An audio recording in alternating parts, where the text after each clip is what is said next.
Buenos días, queridos hermanos. Qué bueno poder estar juntos para alabar al Señor, ¿no? Dice que Dios habita en las alabanzas de su pueblo, ¿sí? Qué bueno que podamos cantar verdades, ¿no? Ahí cuando uno piensa en la muerte, ¿no? Como el mundo hoy enfrenta la muerte con una desesperanza terrible porque ya no van a poder disfrutar de las cosas de este mundo. En cambio, para nosotros es como el viaje totalmente pago a nuestra patria, ¿no? Para estar con Él en la gloria.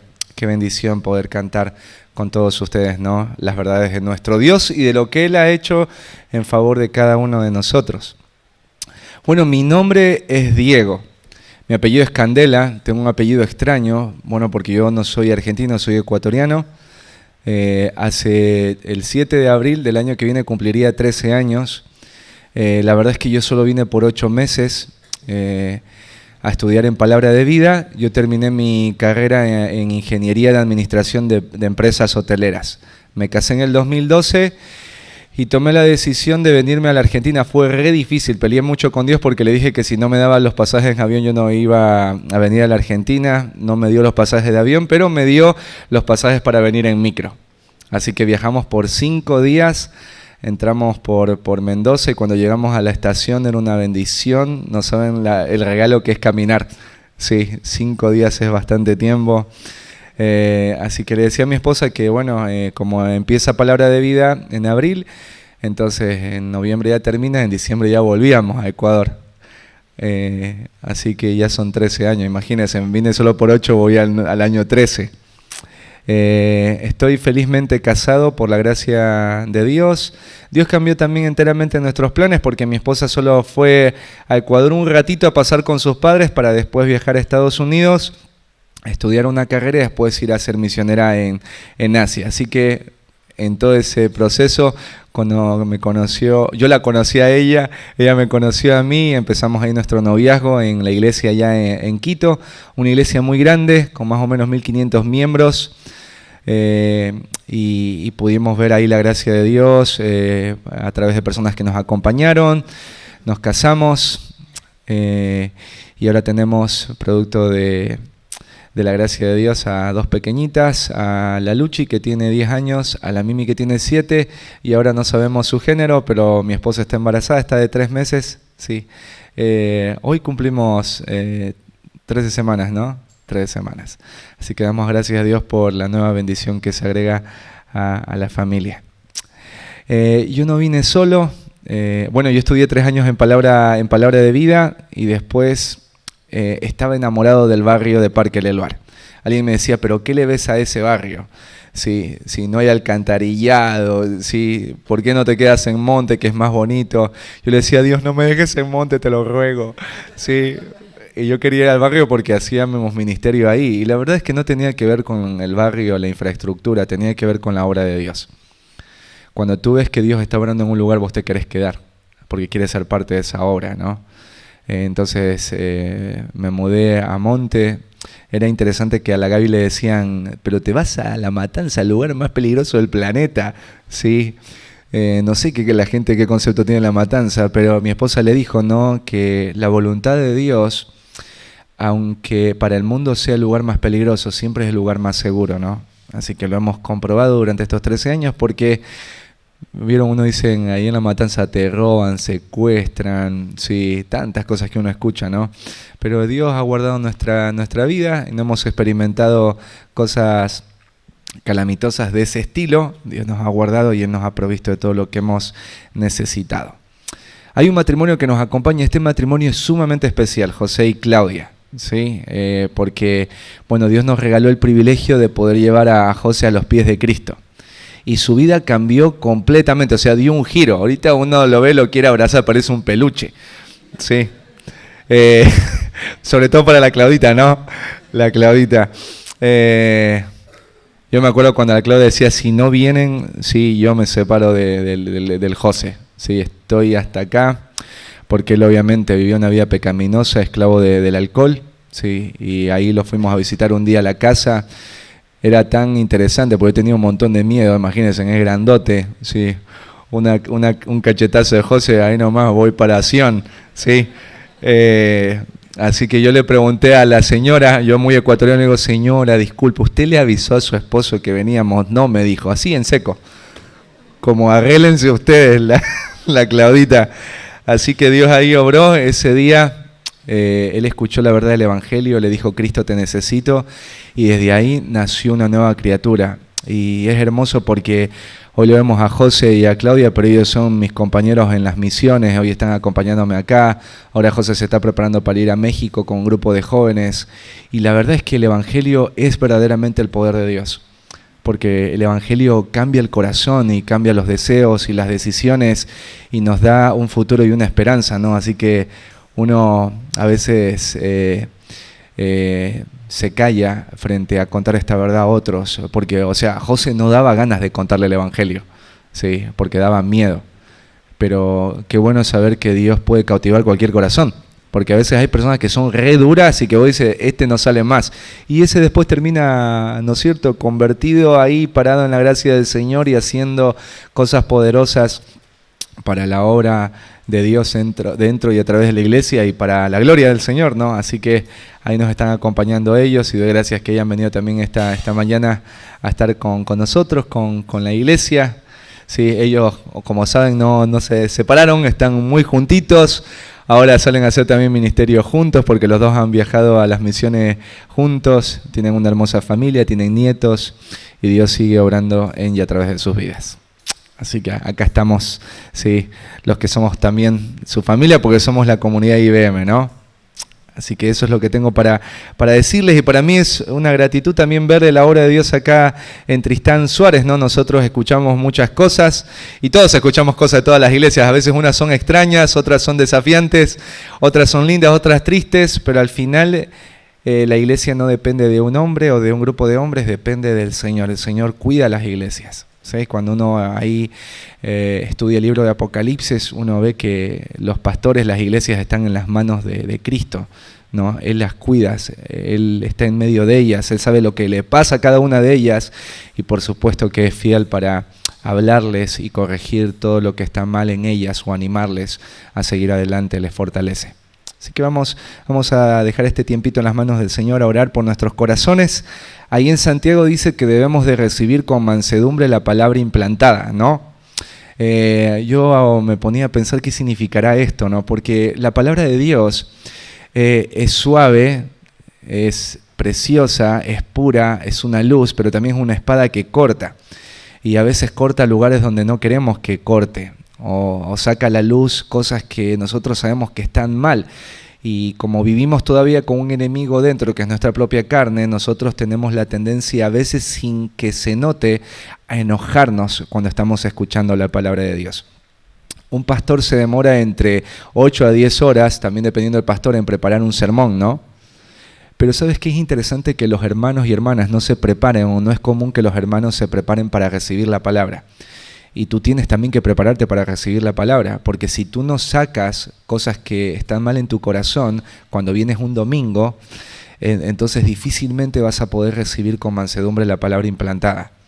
Entonces tenemos que orar para que el Señor obre, ¿no? Y podamos no solamente estar atentos a escuchar su consejo, sino también a ponerlo por obra, porque la fe sin obras es muerta, y a nosotros no nos gustaría tener la fe de los demonios, ¿no? Que declaran correctamente y perfectamente quién es Dios, pero viven una vida en rebelión contra Dios en la oscuridad. ¿Sí? Así que vamos a orar y a pedirle al Señor de su gracia.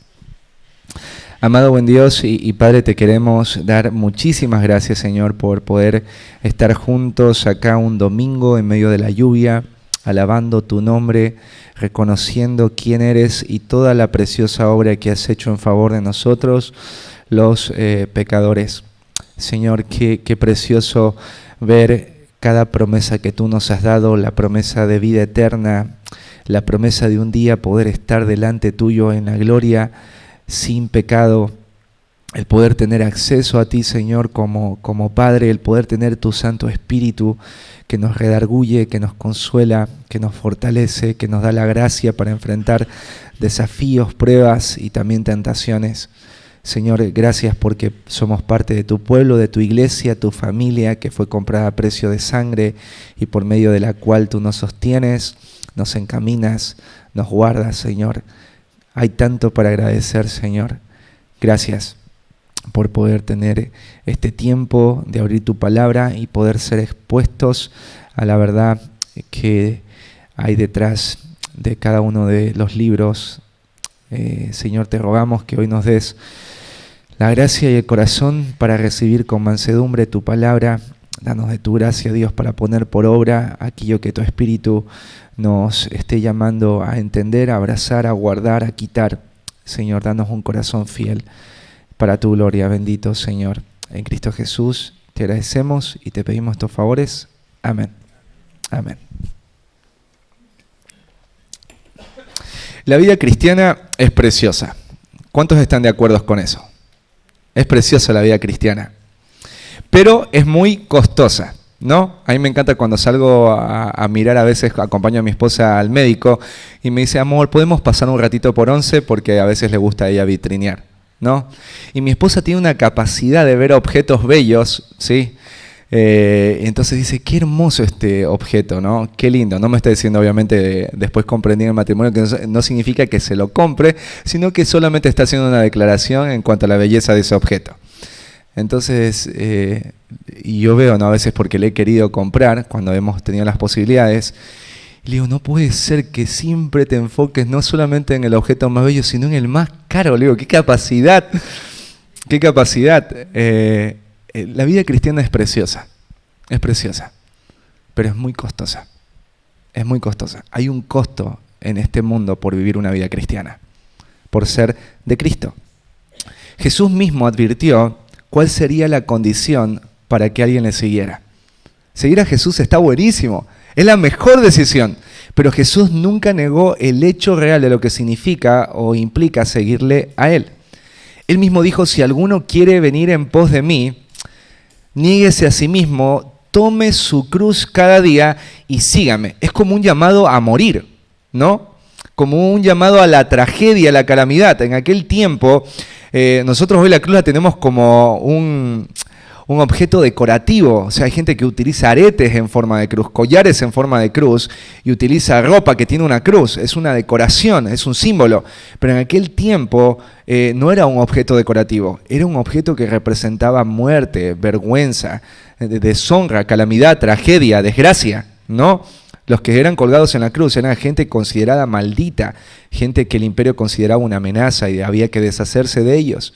Y Jesús dijo esta declaración, el que quiera venir en pos de mí, niéguese a sí mismo, tome su cruz cada día y sígame.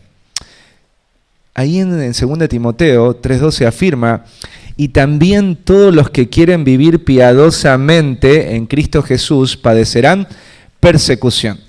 Estaba hablando un día con un hombre y le digo, mira, cuando tú vienes a Cristo, es precioso el perdón, es precioso el acceso que tenemos al Padre, es precioso tener el Espíritu Santo, es precioso tener las Escrituras y poder entender a través de cada verdad lo que Dios es y lo que Él también ha hecho en favor de nosotros.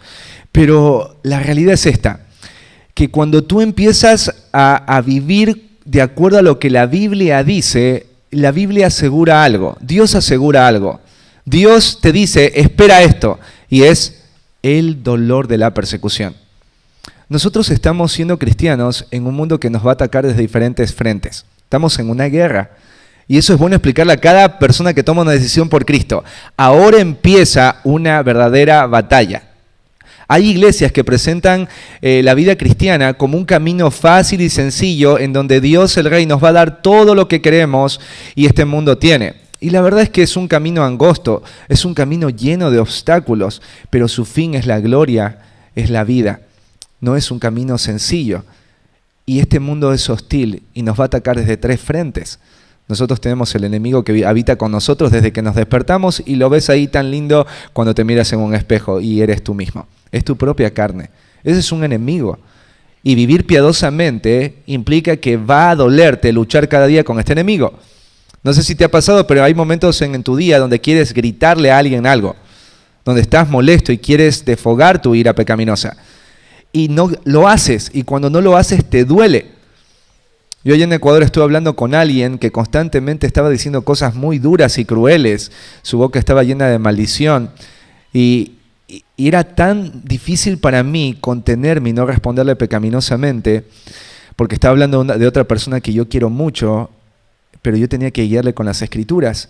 Entonces yo en ese momento estaba sufriendo, porque yo sabía que tenía que hablarle de manera edificante, yo tenía que hablarle con amor, con mansedumbre. Entonces no era fácil, estaba padeciendo, porque después de eso tuve que irme a tomar una pastilla porque tenía dolor de estómago.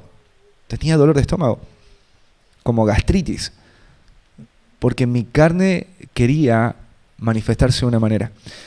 Y yo no lo iba a permitir porque yo quería vivir piadosamente en ese momento, ¿no?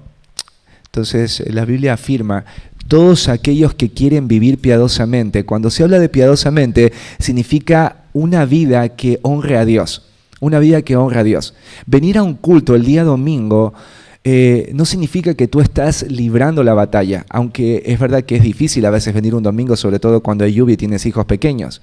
La batalla se libra después cuando sales, cuando tienes que empezar el día a día, cuando tienes que hablar, cuando tienes que tomar decisiones, cuando tienes que responder. Ahí se ve reflejada esta realidad, si estás peleando la buena batalla de la fe o no. Este mundo ofrece guerra. La vida cristiana no promete paz en este mundo, sino aflicciones.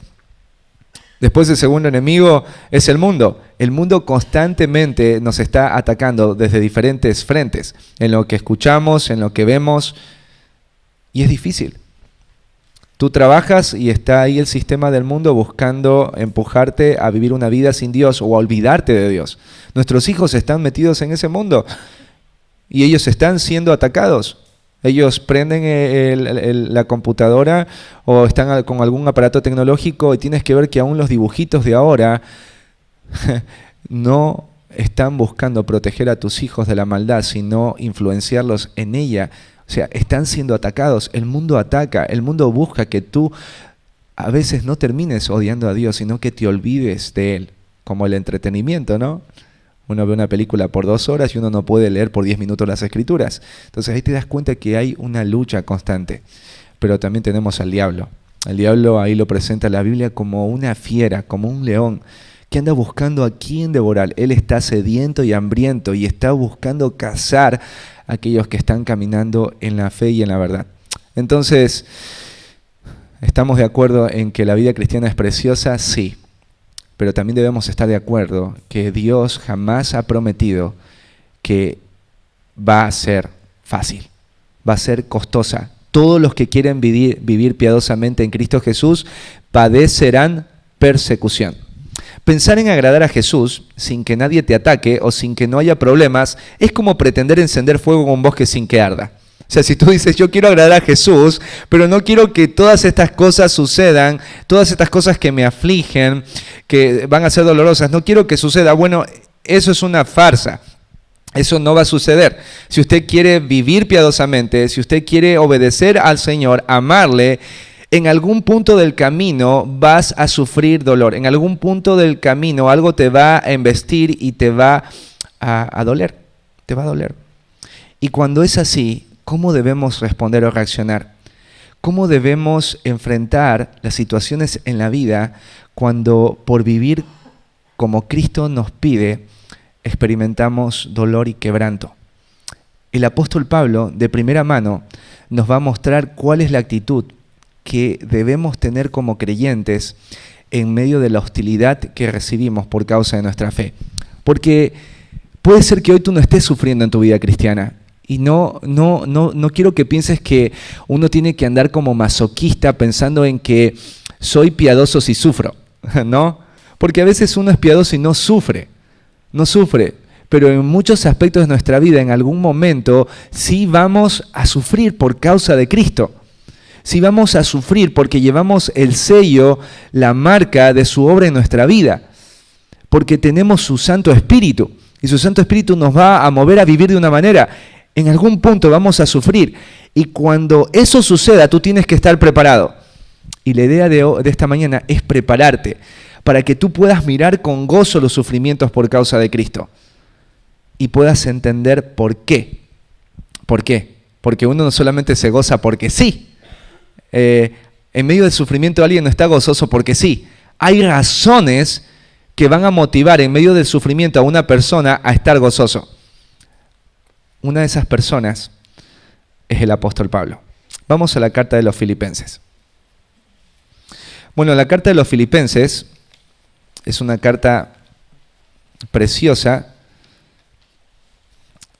que fue escrita por el apóstol Pablo, quien en su momento fue Saulo de Tarso, el hombre que perseguía a los cristianos, el hombre que quería exterminar de la tierra el nombre de Jesús. Él odiaba a Jesús.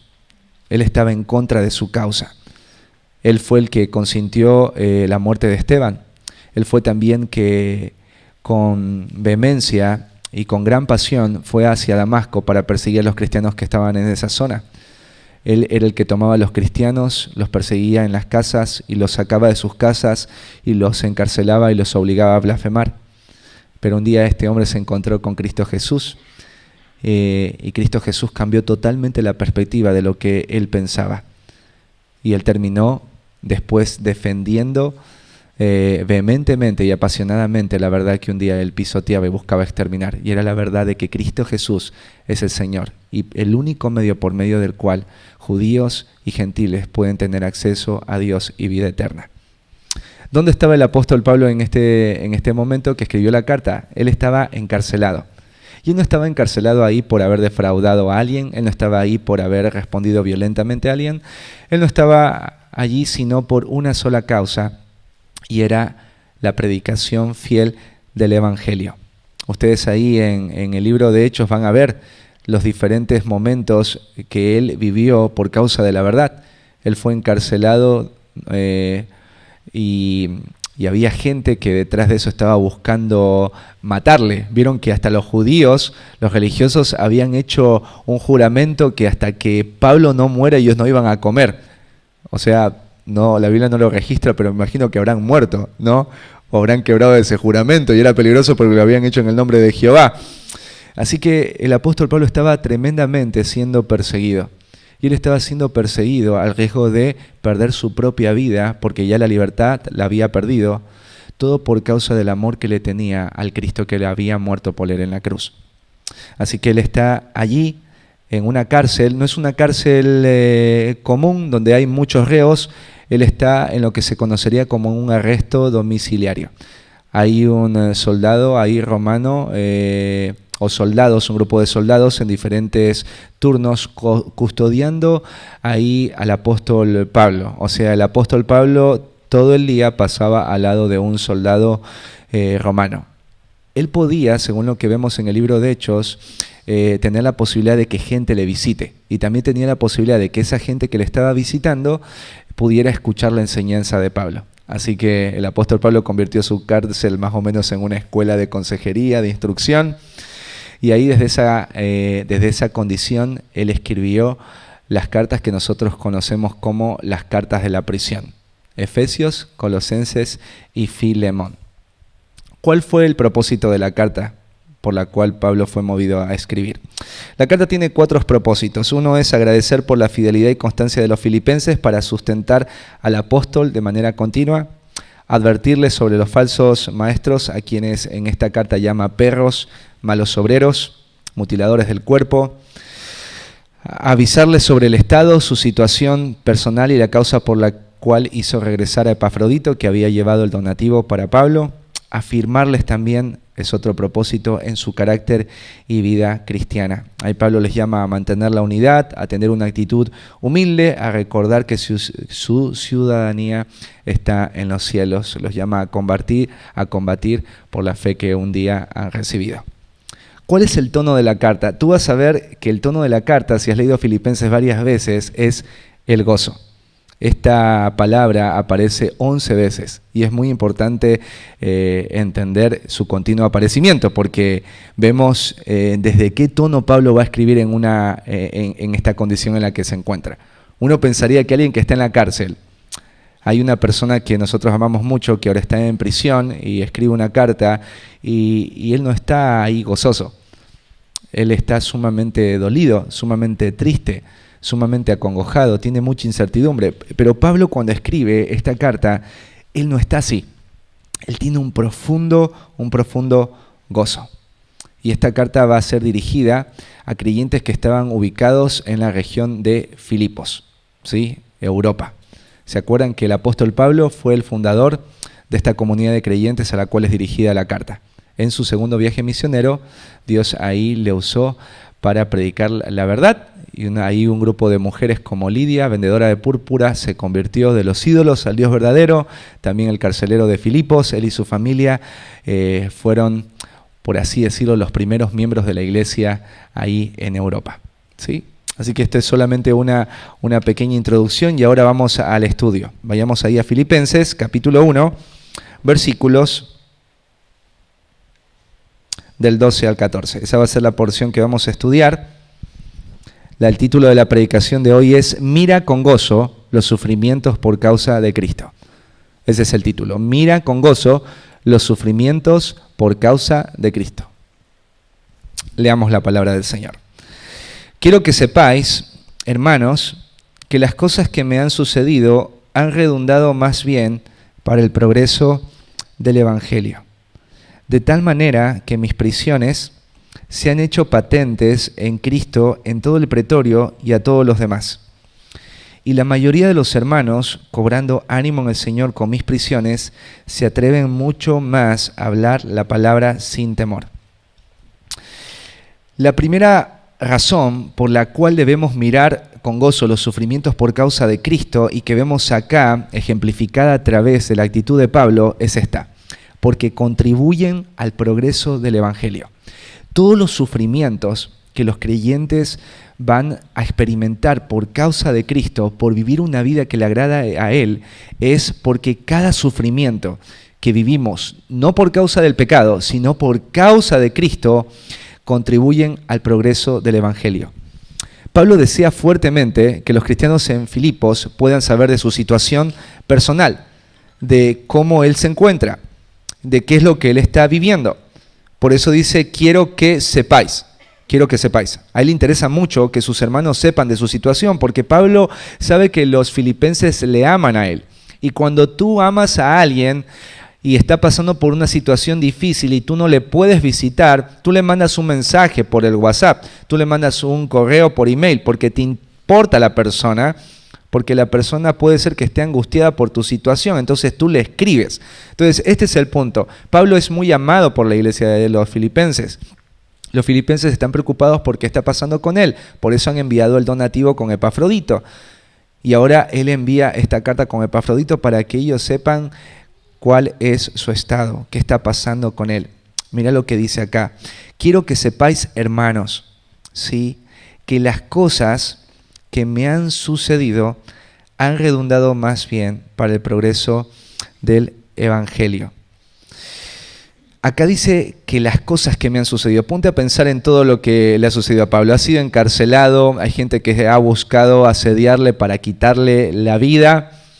Él ahora se va a presentar delante del César, no se sabe si él va a salir en libertad. Nosotros obviamente entendemos que en este momento, cuando se da la declaración de inocente o culpable, él no va a ser culpable y no va a morir en este periodo de tiempo martirizado. Él va a salir de la prisión.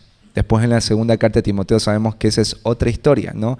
Él ya peleó la buena batalla de la fe, así que él sí va a morir. Pero en este punto no. Pero no sabía Pablo lo que iba a pasar con él. También tienes que saber que Pablo ha sobrevivido a un naufragio, ¿sí? Entonces Pablo dice, todas las cosas que me han sucedido. O sea, todo lo que le ha sucedido a Pablo no ha sido sencillo. Creo que la vida de Pablo se hizo mucho más complicada ahora en Cristo que antes sin Cristo. Tienes que saber eso hoy también. Tu vida, cuando vienes a Cristo, va a tener mayores complicaciones que antes que no tenías a Cristo. Y si tú tienes una fe verdadera, tú te vas a bancar esas complicaciones porque eres un verdadero creyente. Y la fe se ve probada en medio del fuego de la prueba y del sufrimiento por causa de Cristo. Porque quienes no han creído verdaderamente en Cristo y viene el fuego de la prueba a través del sufrimiento, dejan el camino porque les parece duro sufrir tanto por causa de Jesús. Pero los que sufren por Jesús encuentran un gozo profundo, porque es por causa del nombre que están sufriendo, del nombre que es sobre todo nombre. Así que el apóstol Pablo quiere que sepan que todas esas cosas que le han sucedido, dice ahí Pablo, han redundado en algo. Esta palabra redundar tiene que ver con que algo ha llegado, que ha venido o ha aparecido. Los sufrimientos de cada santo que Dios ha salvado y que experimentan, tú tienes que verlo desde un punto de vista soberanos. Dios es el que permite el sufrimiento. No a todos les permite la misma medida de sufrimiento. Él sabe lo que cada santo va a poder soportar. Y a cada santo Dios le da la gracia para soportar ese sufrimiento. Los sufrimientos que Pablo ha experimentado han venido de manera soberana a su vida. Y es muy importante entender esto de la soberanía de Dios y que Pablo está explicando acá. Han venido para un propósito, pero ¿han venido de quién? ¿Han sido permitidos por quién? Bueno, por Dios. Si nosotros vemos la cruz es el elemento en donde murió el Hijo de Dios, donde fue en gran manera azotado, en gran manera herido, sus manos fueron horadadas. Hay quebranto en la cruz. Y todo eso lo permitió Dios de manera soberana para la salvación eterna y completa, perfecta de todos los hombres. Entonces, cada sufrimiento que los cristianos experimentan no está lejos de la soberanía y el conocimiento sabio de Dios. Cuando Dios permite que un creyente sufra o que atraviese diferentes situaciones, el pensamiento de la soberanía de Dios es esperanzador, porque jamás Dios en su soberanía y en su amor va a buscar la destrucción de sus santos a través del sufrimiento, sino que Él va a buscar el mayor bien para el santo, pero también su mayor gloria. ¿Y cómo vemos esto acá en la vida de Pablo? Porque dice que todo esto que le ha sucedido ha redundado, ha venido, ha llegado, ha aparecido con un propósito y es para el progreso del Evangelio. El progreso tiene que ver con avance, mejora, crecimiento o desarrollo gradual. O sea, el Evangelio está llegando a un mejor término, está avanzando a un término que antes no había avanzado. ¿Por qué causa? Por todas estas cosas que me han sucedido y que soberanamente Dios ha permitido. El Evangelio está progresando. El Evangelio está llegando a lugares que jamás hubiese llegado si no fuera por medio de ese sufrimiento. Personas están escuchando el Evangelio que jamás hubiesen escuchado si no fuera por medio de ese sufrimiento. Entonces, te das cuenta, es muy importante entender que la vida cristiana no debe ser percibida de la misma manera que el mundo la percibe. El mundo le llama buena vida a una vida en donde no hay enfermedad, donde no hay muerte, donde no hay cansancio, donde no hay presiones. El mundo le llama a eso una buena vida. El cristiano le llama buena vida a una vida que sirve para un propósito eterno. El cristiano ve la vida desde un punto de gloria. ¿Qué es lo que va a llevarle mayor gloria a Dios?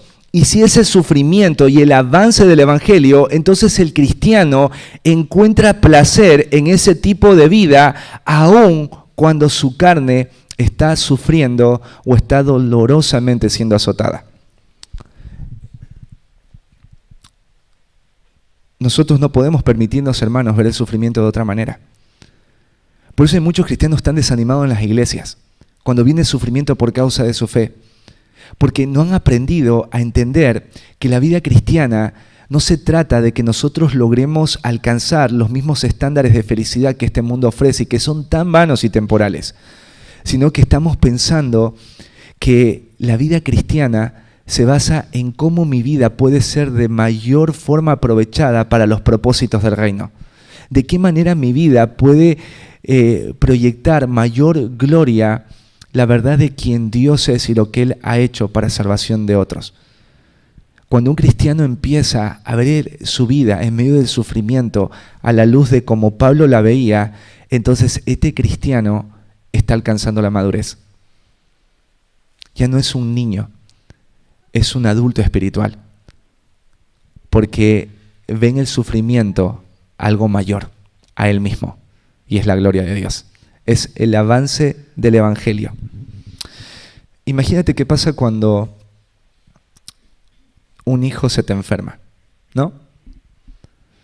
Yo me acuerdo que había un hermano que su hijita nació con síndrome de Down y él estaba sumamente dolido, no por solamente el síndrome en sí, sino por todas las condiciones con las que viene el síndrome. Entonces estaba su hijita ahí en la sala de cuidados intensivos y él lo que estaba haciendo era leerle las escrituras. Ahora, él utilizó esa oportunidad para que aquellos que le estaban preguntando puedan escuchar el Evangelio y él les predicó. O también nuestra hermana Eli, que ya se partió al cielo. Ella tenía cáncer, le salió en el seno, después se le fue al cerebro, después a los pulmones. Y ella aprovechó el sufrimiento para contarles a las enfermeras y a los que estaban ahí en estado de muerte que había una esperanza. Entonces, imagínate qué pasaría si ella estuviera pensando en la felicidad según el estándar de este mundo. Ella estaría autocompadeciéndose, renegando de Dios, con amargura, con enojo. Ella estaba agradecida. Porque los cristianos debemos aprender a ver el sufrimiento de esta manera. Dios es soberano y Él es bueno, Él es amoroso. Si Él está permitiendo el sufrimiento en mi vida, entonces debe ser porque Él quiere que el Evangelio avance. O viste que hay gente que viene orando años por su familia, ¿no? Pido oración, pastor, para que mi familia venga a Cristo, y aparece una desgracia. Y después elevan la oración, ¿por qué, Señor, permitiste esto? Y uno dice, uno ora a Dios, pero Dios tiene formas especiales de contestar. Y por eso tenemos que aprender a tener discernimiento, porque a veces las desgracias son bendiciones disfrazadas,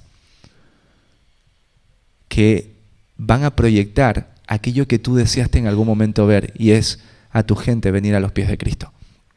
No digo que esto va a ser siempre así, porque uno diría, entonces ya no voy a orar por la salvación de mi familia, andá a saber en qué termina esto. Eso sería una mala forma de verlo, sino entender que a veces Dios puede legítimamente permitir el sufrimiento de algún tipo en tu vida para que el Evangelio progrese, para que el Evangelio llegue a personas que jamás antes había llegado, o que llegue a lugares que jamás hubiese llegado de no ser por ese sufrimiento que le está permitiendo en tu vida. Sí. Así que esa sería una primera razón, ¿no? ¿Por qué debo mirar con gozo los sufrimientos por causa de Cristo? Y me imagino cuando se leyó esta carta en la iglesia, ¿no? Uno habrá pensado escuchar a un apóstol triste, preocupado. Pablo está gozoso. Pablo dice, hermanos, quiero que sepan algo. Todos esos sufrimientos que ustedes saben cuáles son, han aparecido para algo, y es para que el Evangelio progrese. Qué bendición habrá sido escuchar para los filipenses esto. Que Dios está al control, y que Dios, cuando está al control y permite algo que sale fuera de nuestro control, es para seguir haciendo su obra a través de nosotros. Segundo, mira los sufrimientos con gozo por causa de Cristo, no solo porque contribuyen al progreso del Evangelio, sino porque influencia la vida de quienes están en oscuridad. Influencia la vida de quienes están en oscuridad. Aquí Pablo, mira, en el versículo 13, dice que el Evangelio ha progresado de tal manera, dice que mis prisiones, o sea, mis cadenas, se han hecho patentes en Cristo en todo el pretorio y a todos los demás.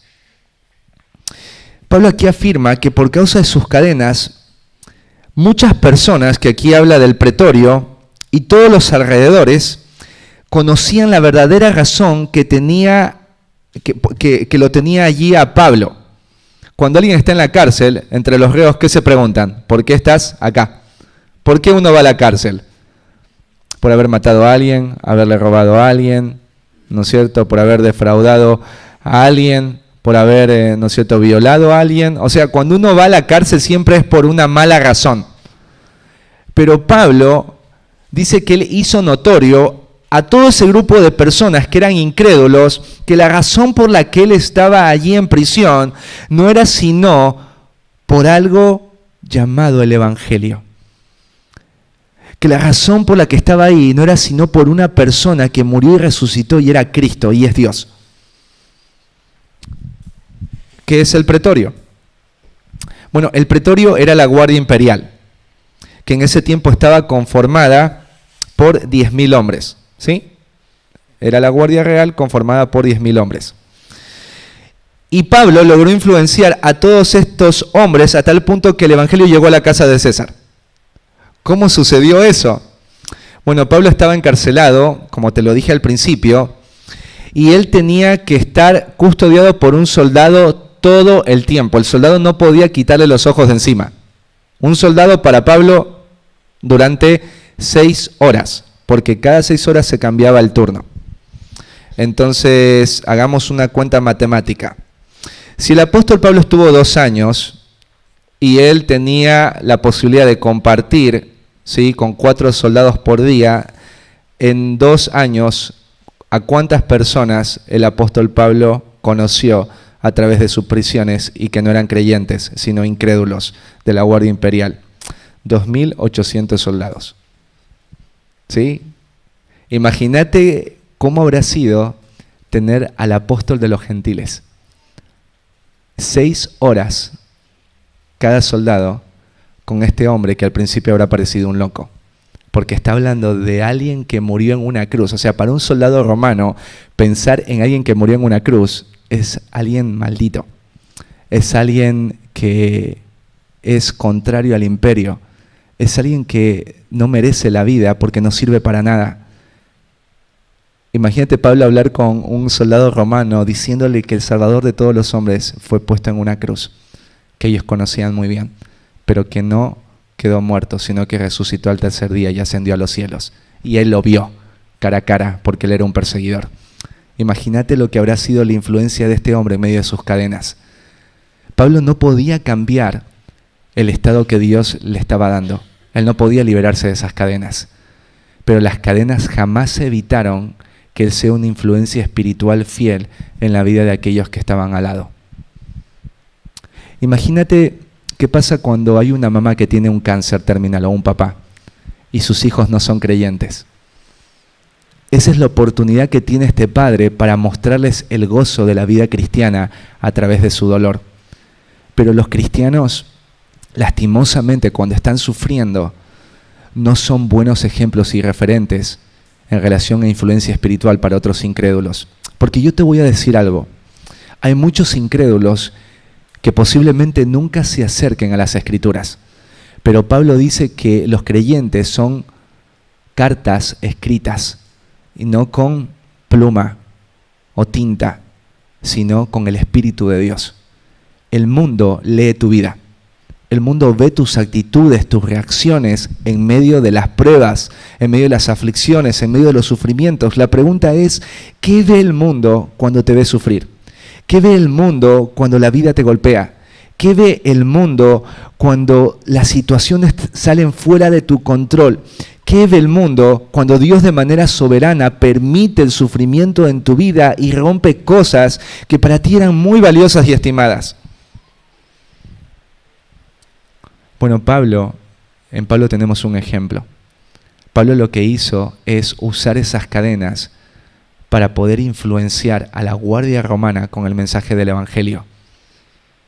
Pablo utilizó esas cadenas para salvación, para que por medio de él muchos logren conocer y entender el gran amor que Dios tiene al enviar a su Hijo a morir por cada uno de ellos a través de la horrible y horrenda muerte de cruz. Esto seguramente habrá cambiado, ¿no?, mucho la manera de pensar de los incrédulos. Como alguien, imagínate los incrédulos, cómo teniendo una vida con tantos honores, con tantos beneficios, y ahora vienes a parar a esto, a estar encarcelado, a no saber si incluso vas a morir. Imagínate qué habrá pasado por la mente de esos soldados. ¿Estás perdiendo todo por ese nombre? ¿Estás perdiendo todo por ese mensaje? Sí. Entonces, o estás loco o ese mensaje es verdadero. Es lo que pasaba en la persecución en los tiempos de Nerón. Imagínate la gente que era ingresada a los coliseos romanos después de que Roma fue incendiada.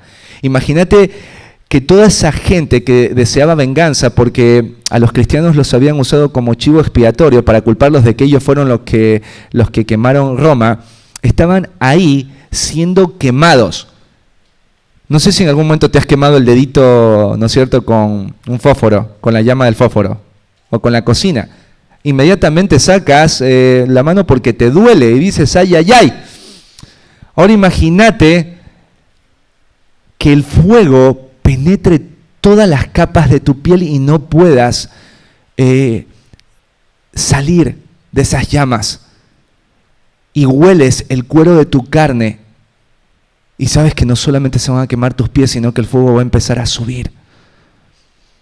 Eso estaba pasando con los cristianos ahí en la persecución cuando Nerón era el emperador.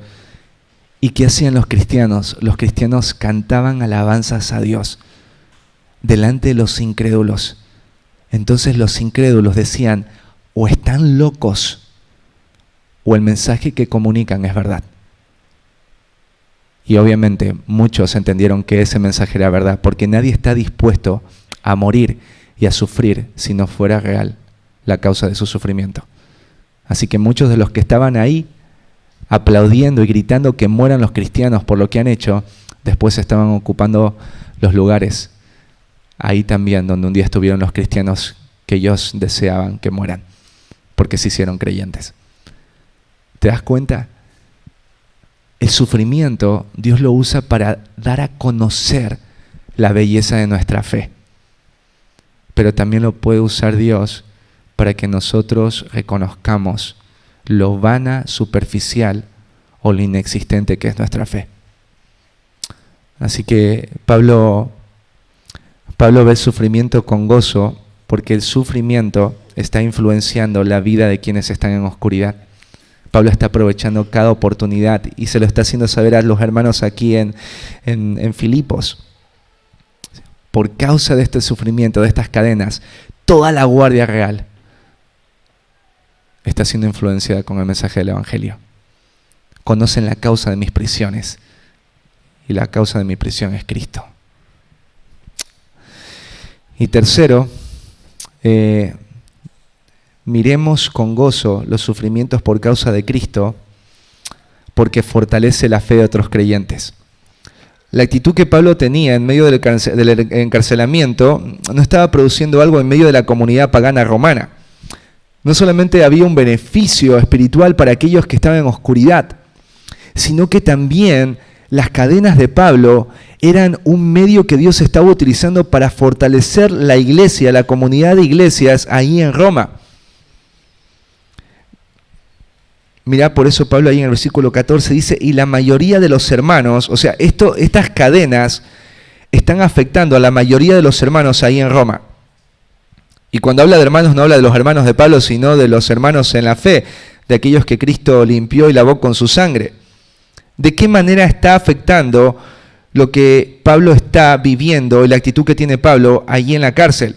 Dice que ellos están cobrando ánimo en el Señor con mis prisiones. Están cobrando ánimo.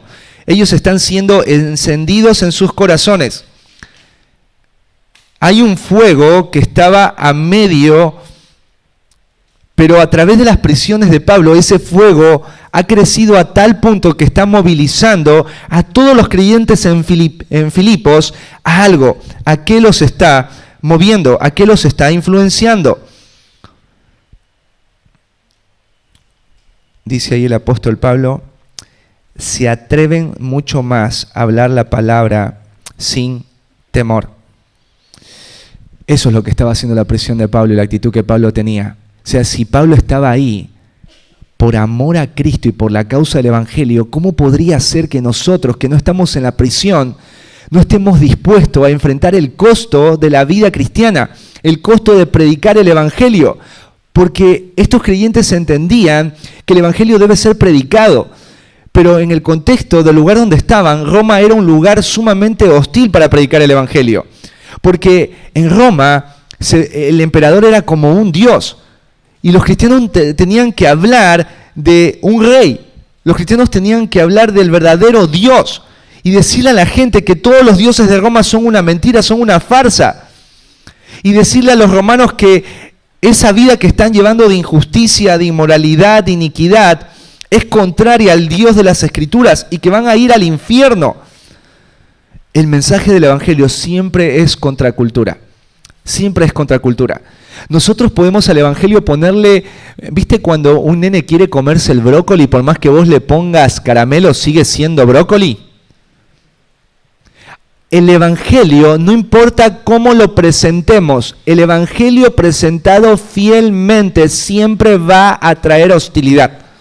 No importa cuán diferente intercambiemos el orden de cómo vamos a hablar de los eventos en cuanto a la cruz, el Evangelio siempre va a sentir incómoda a las personas, va a llenar de odio a las personas, porque el Evangelio humilla el orgullo humano.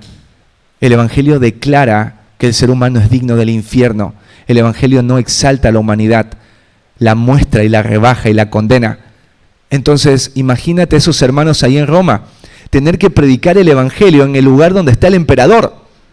Un mensaje completamente diferente a lo que el mundo está acostumbrado a defender, a proclamar y disfruta.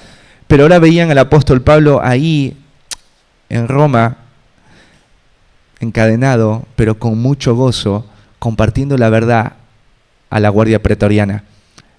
Entonces yo me pongo a pensar, si yo voy a visitar al apóstol Pablo y el apóstol Pablo está a viva voz hablándole a los soldados, ¿cómo yo voy a pretender salir y no hablarle a otros acerca de Jesús siendo que yo estoy libre?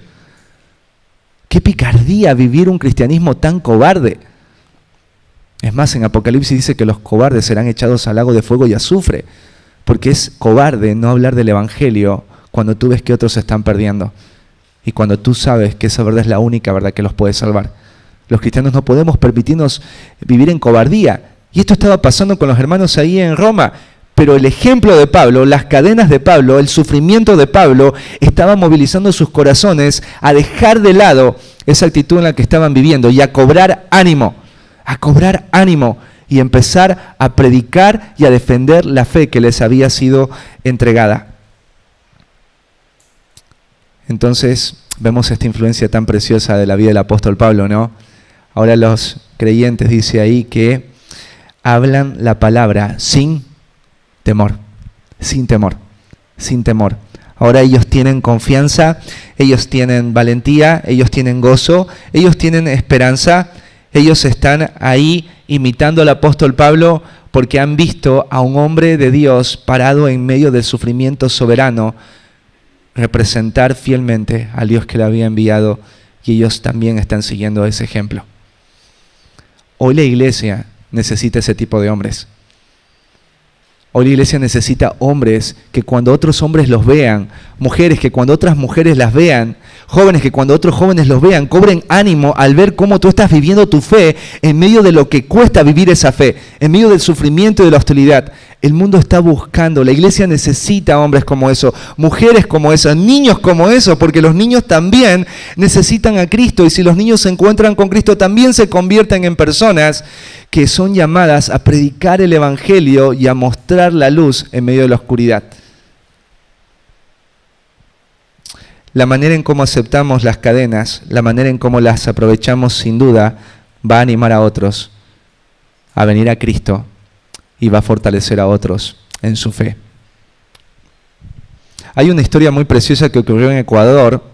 Está llena de desgracia, pero es preciosa por los frutos, porque nadie pensaría que es precioso que Pablo esté encadenado. Es preciosa la obra de Dios a través de las cadenas de Pablo, o a pesar de las cadenas de Pablo.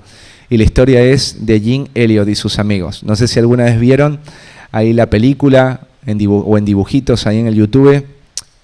Es hermosa esta historia. El 8 de enero de 1956 murieron 5 hombres en la selva ecuatoriana. Fueron alanceados por una cultura realmente salvaje y hostil, y es la cultura guaurani, que en ese tiempo se les conocía como Auca, que significa salvaje. El viernes 13 de 1956 encontraron los cuerpos, 4 cuerpos, y el 5.º cuerpo nunca fue localizado después de ser identificado en la playa, pero luego fue arrastrado por el río y lo encontraron. 5 viudas y 8 huérfanos lloraron las muertes y buscaron consuelo y dirección en Dios. Mirá todo ese sufrimiento. Uno diría, Dios, pero fueron y predicaron, querían alcanzar a esta cultura y mirá, los terminaron asesinando a todos. Acá no hablamos de cadenas, acá hablamos directamente de muerte. Alguien les diría, ustedes son irresponsables, ¿por qué no pensaron en sus esposas? ¿Para qué se casaron? ¿Para qué tuvieron hijos si iban a exponerse así? Bueno, porque los que quieren vivir piadosamente padecerán persecución. Dios ha llamado a predicar el evangelio a toda criatura. Entonces no hay opciones muchas veces, tenemos que hacerlo. Y para el mundo puede ser un riesgo, pero para los cristianos no es un riesgo, es rebelión no hacerlo. Debemos hacerlo. Tenemos estas mujeres, 5 viudas y a todos sus hijos.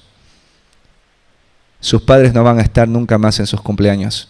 No va a haber Navidad para ellos, Día del Niño. Ellas no van a tener quien les provea porque ya no están casadas. ¿Quién las va a aconsejar? ¿Quién las va a abrazar? Esos hombres han desaparecido para siempre de sus vidas acá en la tierra. En su libro Portales de Esplendor, escrito un año después de las muertes, la viuda de Jim Elliot, Elizabeth, describió algunos de los notables resultados iniciales de lo que parecía un trágico desperdicio de vida. Murieron 5, pero cientos de jóvenes, de hombres y mujeres, empezaron a interesarse por las misiones y empezaron a dejar sus vidas para poder hacer lo mismo que estos 5 hombres hicieron. ¿Ves? El ejemplo de estos hombres hizo que iglesias de todo el mundo cobren ánimo para que hombres y mujeres estén dispuestos a hacer el mismo sacrificio que ellos hicieron. A 2 años de la muerte de los misioneros, Elizabeth Elliot y la hermana de Nate Saint hicieron contacto amistoso y duradero con los Wauranis. Es más, Steve Saint pasó gran parte de su infancia entre los Wauranis porque se fue a vivir allá en medio de los que habían asesinado a su papá. Y por causa de este ejemplo, los hombres y las mujeres Wauranis, que estaban acostumbrados a la venganza, vieron el amor en aquellos que debían matarles y odiarles y estar en profunda amargura. Y eso los llevó a venir a los pies de Cristo. Así que en el cielo vamos a ver Wauranis. Y estos Wauranis fueron el resultado del sufrimiento de 5 hombres, que como Pablo, vieron con gozo y vieron como un acto digno morir por la causa de Cristo. ¿Vieron qué diferente cómo somos llamados a mirar el sufrimiento por causa de Cristo? Con gozo. ¿Por qué? Porque a través del sufrimiento el evangelio progresa. Llega a lugares y a personas que jamás hubiésemos pensado. A través del sufrimiento por Cristo, los incrédulos pueden ser influenciados espiritualmente y ver las grandes obras de Dios a través de nuestra vida. Pero a través también de los sufrimientos por Cristo, las iglesias cobran ánimo al ver hombres y mujeres piadosos parados para defender aquello que entienden que es la verdad por sobre todas las cosas, y es el evangelio. Te hago algunas preguntas para terminar. ¿Cuáles son los sufrimientos que hoy de manera soberana Dios permite en tu vida? ¿Cuáles son tus sufrimientos? No quiero que te compares con Jim Elliot o con Pablo, pero puede ser que hayan sufrimientos en tu vida. Estoy seguro que los hay. Y tienen que ver por causa de Cristo. ¿Cuál es la interpretación que haces de esos sufrimientos? Cuando sufrimos, empezamos a decir cosas como, Dios me abandonó, esto es injusto, justo en este momento de mi vida. ¿Qué es lo que te dices a ti mismo cuando Dios permite el sufrimiento? ¿Crees y piensas que lo que está sucediendo en tu vida de manera soberana colabora para que el progreso del evangelio ocurra? ¿Estás pensando así? Señor, me duele esto que estoy sufriendo, pero yo creo que esto lo estás permitiendo para que el evangelio avance, para que el evangelio progrese a través de mi vida.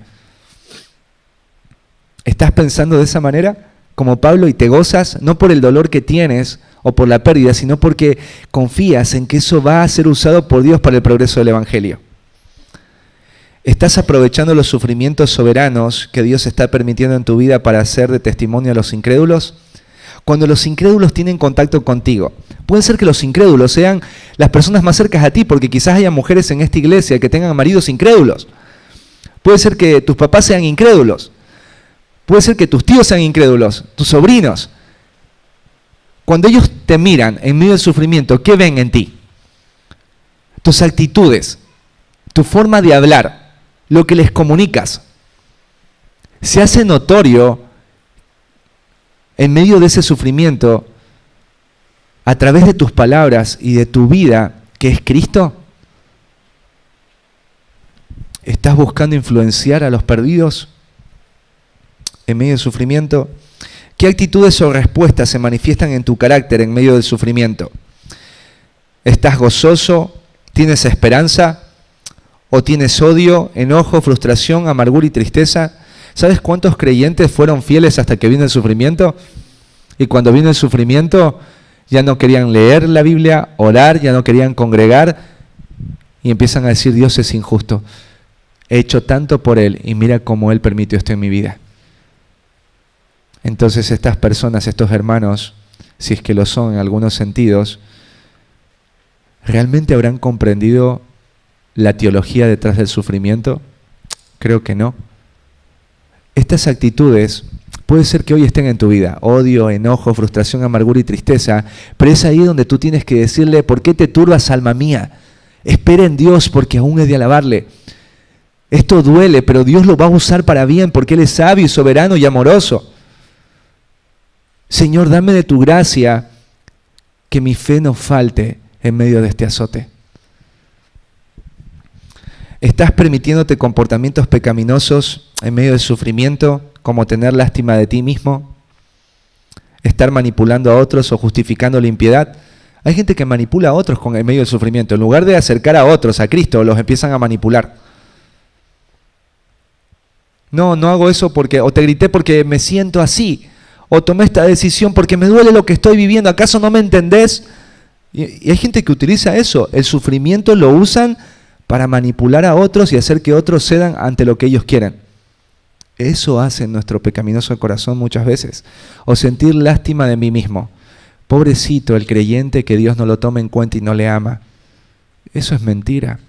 Satanás busca que los creyentes tengan lástima de sí mismos para poder seguir avivando en ellos la llama del orgullo y de un corazón rebelde. O está justificando la impiedad.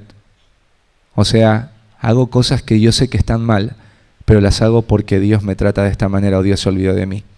¿Sabes que Dios nunca se olvida de ti? Si hubo alguien al que Dios le dio las espaldas, es a su Hijo. Pero Él no nos dio las espaldas a nosotros. Él le dio las espaldas a su Hijo para que nosotros podamos recibir salvación perpetua. Así que jamás pienses que el Dios que dio a su Hijo es un Dios que te da las espaldas. Tú le darás las espaldas, pero Él te dio a su Hijo. Y si su Hijo no es suficiente para mostrarte su amor y su fidelidad, nada lo va a hacer. Su Hijo es suficiente como muestra perfecta de amor.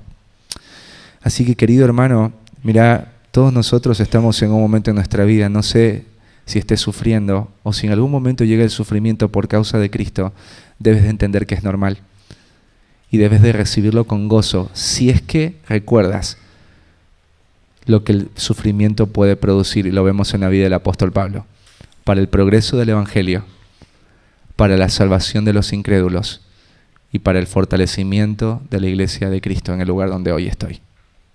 Que el Señor les bendiga y recordemos siempre esta promesa tan linda que Jesús hace: he aquí, yo estoy con vosotros todos los días hasta el fin del mundo. El apóstol Pablo dijo: todos me han abandonado, pero el Señor estuvo a mi lado. Mira qué contraste: todos me han abandonado, pero el contraste: el Señor estuvo a mi lado y me dio fuerzas. El Señor es nuestra fuerza en medio del sufrimiento. El Señor es nuestra compañía en medio de la soledad que a veces produce el sufrimiento. Es real. Y a veces en el sufrimiento descubrimos que eso que sabíamos ha sido verdadero, que Él está con nosotros y Él nos da el poder para seguir. El Señor les guarde, les bendiga y haga resplandecer sobre cada uno de ustedes su rostro, para su gloria. Vamos a orar. Amado buen Dios y Padre, te queremos dar muchas gracias por tu palabra, Señor. Señor, yo te quiero pedir perdón porque muchas veces, Señor, me quejo de los sufrimientos que vienen por causa de servirte, de amarte o de hacer las cosas a tu manera. Te pido perdón, Señor, porque como dice Asaf, he sido como una bestia delante de ti y no he considerado al entrar en tu presencia a través de tu palabra que tú eres soberano y que tú eres sabio y amoroso y que todo lo que permites en nosotros, Señor, lo haces para nuestro mayor bien y tu mayor gloria. Señor, fortalécenos a todos los que estamos acá para recibir con gozo el sufrimiento, pensando en lo verdadero y pensando, Señor, en la verdad de lo que tú has revelado en cuanto al sufrimiento. Si las cadenas de Pablo sirvieron para el progreso del Evangelio, si las cadenas de Pablo sirvieron para la salvación de los incrédulos y para el fortalecimiento de la iglesia, Señor, entonces también podemos esperar lo mismo que hagas en nuestras vidas en medio de nuestro dolor por causa tuya. Ayúdanos, Señor, en nuestra incredulidad y guárdanos de que en el sufrimiento nuestro corazón se rebele y se aleje de ti. Guárdanos, Señor. Ten misericordia de nosotros. En Cristo Jesús te pedimos estos favores y te agradecemos. Amén.